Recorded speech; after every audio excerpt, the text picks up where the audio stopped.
Eterno, bendito y alabado sea tu santo nombre. Te damos gracias, Señor, por la oportunidad de compartir tu palabra. Y deseamos, Señor, en este momento que así como hiciste con Jeremías, en Jeremías 1:9, tú extiendas, Señor, tu brazo, que tú toques mis labios y que tú puedas decir, Señor, he puesto mis palabras en tu boca. Que aquí no se hable palabra de hombre, sino tu palabra, Señor. Permite que tu Espíritu Santo nos enseñe lo que hemos de aprender con ganas, Señor, de compartirlo. En el nombre de Jesús. Amén. Muy bien. El tema, como ya dijimos, es un mensaje para este tiempo. Muchas personas temen cuando oyen la palabra Apocalipsis. Y cuando se menciona el libro, inmediatamente llegan imágenes que, como no conoce la persona, simplemente entiende que son imágenes que dan miedo, pero es todo lo contrario. El Señor ha decidido dar un mensaje claro a su iglesia y a todo el que quiere escuchar, con la idea de estar preparados para cosas que han sucedido, que sucedieron y que habrán de acontecer en lo futuro. Y el vocablo Apocalipsis lo único que significa es revelación. ¿Y revelación de quién? Revelación de Cristo. La palabra en sí enmarca, imagínense una estatua que vayan a inaugurar, o sea que al principio está cubierta con un velo. La palabra Apocalipsis es simplemente tomar ese velo y correrlo para que quede en evidencia lo que está allí debajo. Y por supuesto, mis hermanos, debemos entender esto. Hay bendición en el estudio de este libro, tal y como lo dice Apocalipsis 1:3, que nos dice lo siguiente: bendito el que lee y los que oyen las palabras de esta profecía y guardan las cosas en ella escritas, porque el tiempo, mis hermanos, está cerca. Y cuando Juan escribe en el capítulo 1, empieza describiendo una visión que tiene del Hijo de Dios, de nuestro Señor Jesucristo, en plena gloria. Dice que lo ve con una vestimenta prácticamente hasta los pies, con un cinto de oro, con una cara brillando más que el sol en su punto más fuerte. Y cuando ve su boca, de él sale una espada, mis hermanos, de 2 filos. Dice que tiene 7 estrellas en su mano derecha y que se mueve entre los candeleros. Y queridos hermanos, allí él empieza a dar un mensaje a 7 iglesias, que son Éfeso, Esmirna, Pérgamo, Tiatira, Sardis, Filadelfia y la Odisea. Hoy nos vamos a concentrar con la carta de la Odisea. Es importante, hermanos, que cuando se presenta a nuestro Señor en medio de los candeleros, inmediatamente nosotros debemos imaginarnos, oírnos, remitirnos a Levítico 24. Allí usted se da cuenta que una de las tareas que tenía el sumo sacerdote era cuidar de que la luz del candelabro en el lugar santo estuviera siempre, ¿cómo? Encendida. Para eso, dicho sumo sacerdote tenía que validar primero, limpiar el candelabro. Si había que cambiar alguna de las mechas, cambiarla, pero sobre todo debía proveer el aceite necesario para que este fuego fuera continuo. La palabra en hebreo es tamí, significa ser continuo, es parte de lo que era el continuo sacrificio. Y esto nos dice, hermanos, en el mismo capítulo 1 de Apocalipsis, nos dice que los 7 candelabros son las 7 iglesias. Y estas iglesias que representamos, aunque eran ciudades que estaban en Asia Menor, como pueden ver en este mapa, todas conectadas con una misma calle, una misma vía de transporte, lo cual era fácil para una persona que llevara cartas empezar un trayecto en ese mismo orden, en orden de la manecilla del reloj, y completar las 7 iglesias sin ningún problema.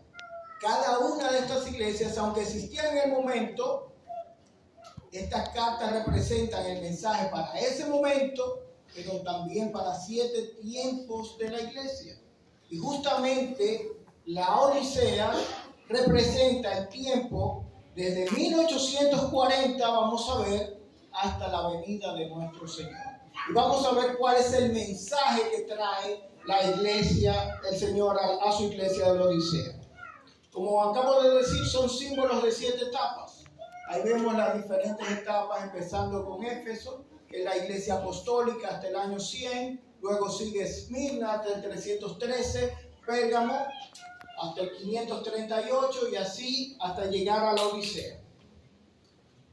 ¿Qué significa la Odisea? La Odisea es un vocablo griego compuesto de 2 palabras. Laos, que significa pueblo, y dike, que significa juicio o derecho. Significa literalmente pueblo del juicio. Y es que, mis hermanos, nosotros estamos viviendo en el tiempo en donde el juicio investigador está siendo llevado a cabo en el lugar santísimo. Ustedes saben que eso es así. ¿Desde qué fecha? Alguien que me diga, uno de los hermanos que tanto saben aquí, hermano Germán, cuando desee. ¿Desde qué fecha? Desde el 22 de octubre de 1844. Desde el 22 de octubre de 1844, cuando se cumplió, ¿qué profecía? 200 tarde, 200, vamos a ver, mi líder. ¿cómo digo? La 200 tarde de los 200 días y 2203. 2200. Ahí la tiene, un poquito de 1200. Dios te bendiga, campeón. Es así. Recuerden, Daniel 8:14, hasta 2300 tardes y mañanas, y luego el santuario, ¿qué cosa? Será purificado. La ciudad de la Odisea tenía una característica muy especial. Era una ciudad muy rica. Estaba en la llanura de Frigia, en lo que hoy es Denizli, una ciudad en Turquía. Esta ciudad se caracterizaba por 3 cosas. Por su comercio, su banca, era una ciudad, como dije, muy rica. Comercializaba una lana muy fina de color negro y era muy famosa por su facultad de medicina. ¿Qué había allí? Ellos preparaban un colirio, una gota oftálmica, una gota para los ojos. Y la gente buscaba ese colirio porque resolvía muchas de las enfermedades visuales que había en esa época. Era una ciudad tan rica y que se consideraba tan orgullosa y autosuficiente que en el año 60, en tiempos de Nerón, esta ciudad tuvo un terremoto. Y durante el terremoto sufrió grandes pérdidas, al igual que otras ciudades cercanas como Éfeso y Colosas. Sin embargo, ellos rechazaron la ayuda de Nerón y reconstruyeron la ciudad realmente basándose en su propio dinero, en su propio poder. Esta ciudad tenía otra particularidad, y es que tenía un tema con el agua. A pesar de que había agua fría en Colosas y había agua caliente en Hierápolis, que eran ciudades más o menos cercanas, ellos tenían que traer el agua desde el sur y lo traían en base a un acueducto que venía prácticamente todo el tiempo debajo de la tierra, pero ya cuando se acercaba a la ciudad, a través de tuberías de terracota, como pueden ver en la parte inferior, llegaba a la ciudad entonces por encima de la tierra, causando que cuando llegara el agua a la ciudad, el agua estuviera ya tibia y lleno de sedimento. Era un tema fuerte el tema del agua en la Odisea. Y aquí entonces viene el mensaje. Vamos a ir a Apocalipsis 3. La palabra de Dios dice, escribe al ángel de la iglesia en la Odisea. Aquí hay un ángel, a pesar de que cuando se habla ángel, mucha gente asocia inmediatamente un ser celestial. Realmente el ángel en este caso es una persona terrenal. Y no es la primera vez que esto se hace en la Biblia. De hecho, si usted va, por ejemplo, a Marcos 1:2, se refiere a Juan el Bautista como un ángel, un angelos, se escribe angelos, se pronuncia ángelos. Y Juan era una persona física, terrenal, un humano igual que tú y que yo. Pero igual en Lucas 7:24 a los discípulos de Juan se les llama por este mismo término mensajeros. Igual en Lucas 9:52 o en Santiago 2:25 cuando menciona aquellos espías que entraron a Jericó, ¿recuerdan? En todo caso se presentan con el mismo vocablo ángeles. Entonces, ¿qué significa? Significa que estos ángeles son mensajeros humanos, mensajeros de las 7 iglesias, o los ministros religiosos que presentan el mensaje a sus congregaciones. Significa que cuando Juan vio en su mano derecha, en la mano derecha del Señor, esas 7 estrellas, estaba viendo el pastor de esta iglesia, el pastor de mi iglesia, el líder de la iglesia global, Elton Kohler, recién elegido. Cada uno de los ministros y líderes están en las manos de Dios. Y es realmente para nosotros una necesidad que oremos por nuestros líderes. Porque al igual que usted y que yo, ellos tienen también situaciones y requieren del poder de la oración, que su pueblo interceda también por ellos para que sigan teniendo la sabiduría y que el Espíritu Santo siga guiando el pueblo de Dios. Cristo se presenta entonces a esta iglesia y le dice, mira, el amén. Amén significa verdadero. El testigo fiel y verdadero. Elige este título, como dice ahí, porque se está dirigiendo a una iglesia que está autoengañada. Y vamos a ver de qué se trata. El principio de la creación. Hay personas que dicen, mira, ahí dice que el Señor es creado, pero no. Recuerden que el arjé es más bien la fuente, el origen de las cosas, el jefe. Cuando usted ve, por ejemplo, la palabra arzobispo o jefe de los obispos, realmente se está poniendo arjé allí. Además, tenga en cuenta que Juan es el mismo autor del Evangelio de Juan. Y en Juan 1:1, ustedes saben las cosas que dice Juan 1:1. ¿Qué dice? En el principio era el verbo, y el verbo estaba con Dios, y el verbo era Dios. Y por él fueron hechas todas las cosas. Entonces, si él está diciendo que por él fueron hechas, se está refiriendo aquí a que él es la fuente, es el mismo autor, no hay cambio. Bien, es el soberano de la creación de Dios. Y le dice a la iglesia, yo conozco tus obras, que tú no eres ni frío ni caliente, sino que eres tibio.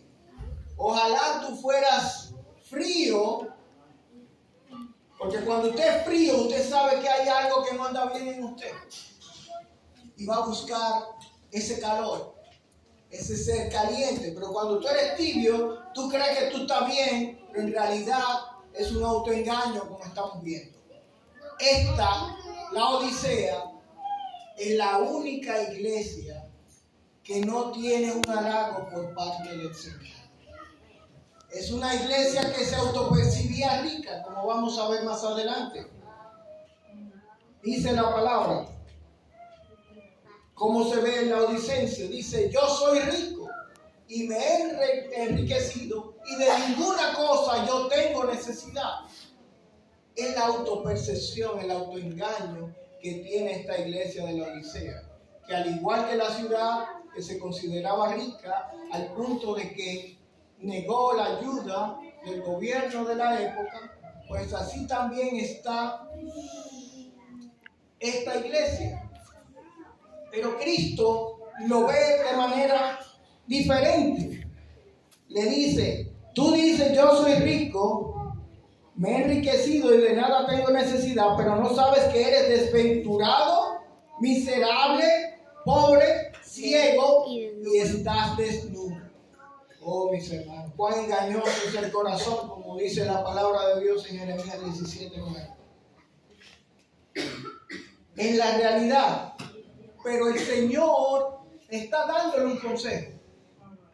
Porque si se fijan, el mensaje de la Odisea no es un mensaje de condenación. Es un mensaje de un padre amoroso que desea que sus hijos despierten a la realidad existente, que puedan percatarse de que algo no anda bien.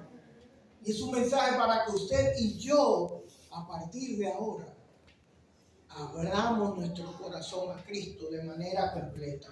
Dice la palabra de Dios, quiero que compres ¿de quién? De mí. Compra de mí oro refinado en fuego para que seas rico. Mis hermanos, cuando usted va a Apocalipsis y ve el mensaje a la iglesia de Esmirna, la iglesia de Esmirna, que en la segunda iglesia se consideraba pobre, pero el Señor le dice, tú crees que tú eres pobre, pero tú eres rico. Pero esto es todo lo contrario. A nosotros se nos dice, porque el mensaje para nosotros hoy, que nos creemos ricos, pero somos pobres. Y el Señor dice, compra de mí oro refinado en el fuego, que es la fe que obra por amor, dice en palabra de vida del gran maestro. Solo esto puede ponernos en armonía con Dios.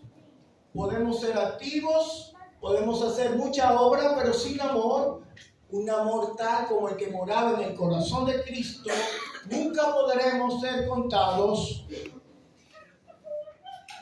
en la familia del cielo. Vestiduras blancas. Vamos a ver, vamos a irnos al inicio. Ustedes recuerdan que la palabra de Dios en Génesis dice que Adán y Eva andaban desnudos, pero no se avergonzaban. ¿Por qué? Había algo en ellos. Dios había puesto su gloria en ellos. Ellos estaban vestidos de la gloria de Dios hasta que ocurre entonces el pecado. Y tan pronto llega el pecado, ¿cómo se sintieron Adán y Eva? Desnudos. ¿Y qué hicieron? Intentaron cubrirse por ellos mismos. Y es que realmente la verdadera solución al pecado es aquel Cordero de Dios que quita el pecado del mundo. Ese Cordero que fue inmolado desde el principio. Recuerden, hermanos, que aunque no lo dice de manera directa, ellos fueron vestidos ¿con qué? Con pieles de cordero. De cordero. Eso implica que allí hubo una ¿qué? Una muerte, un holocausto. Allí se sacrificó el cordero que era el tipo, era la sombra de aquel verdadero Cordero de Dios que quita el pecado del mundo. La expiación significa cubrir. Indica que ante la desnudez del pecado no existe ropa alguna, mis hermanos, con la que podamos cubrirnos, excepto la que nos ofrece nuestro Señor, nuestro Padre, a través de la sangre de su Hijo Jesús. Y es que, como dice Isaías 61:10, en gran manera me gozaré en Jehová, mi alma se alegrará en Dios, porque me vistió con vestiduras de salvación, me rodeó de manto de justicia. Es el Señor que nos justifica, mis hermanos.